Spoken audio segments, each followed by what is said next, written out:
My name is Dr. Siti Norafidah Muhammad Ramli. I am a CFA Candidate Level 3. I am a senior lecturer in the UKM Actuarial Science Program. As a lecturer, I teach as well as doing research in the Applied Finance and Actuarial Studies research area. I graduated in the BSc of Actuarial Science and MSc in Risk and Stochastics, both from the London School of Economics, and then I pursued PhD in Applied Finance and Actuarial Studies at the Macquarie University of Sydney, Australia.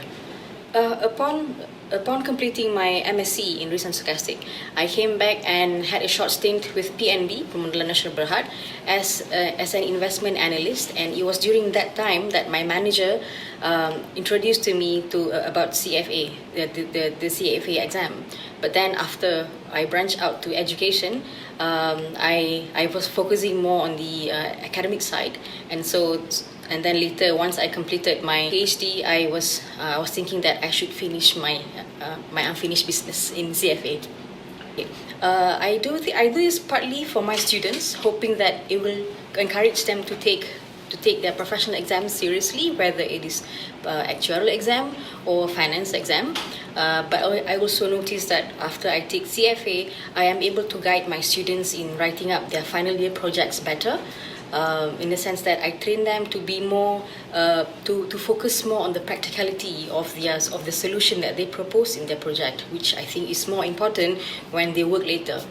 And also, I noticed that in the CFA textbooks, there are many interesting practical cases which can help the students understand better about finance, and I tend to use that a lot as a guide when I'm teaching.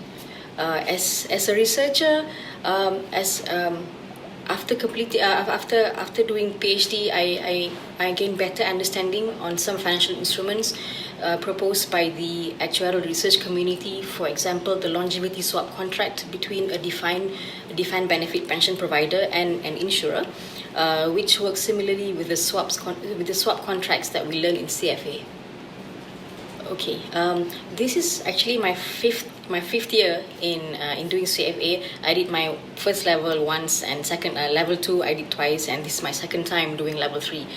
So in terms of the difficulty, for me the challenging part, number one, is that as an academician or researcher, I do not get to see how the theory or concepts works in practice. I know they are working, but because I don't see the limitations. So, if you see the limitations, how things work in practice, then it stays with you longer. And secondly, the challenge is to switch my thinking cap from actuarial research going to studying the CFA syllabus.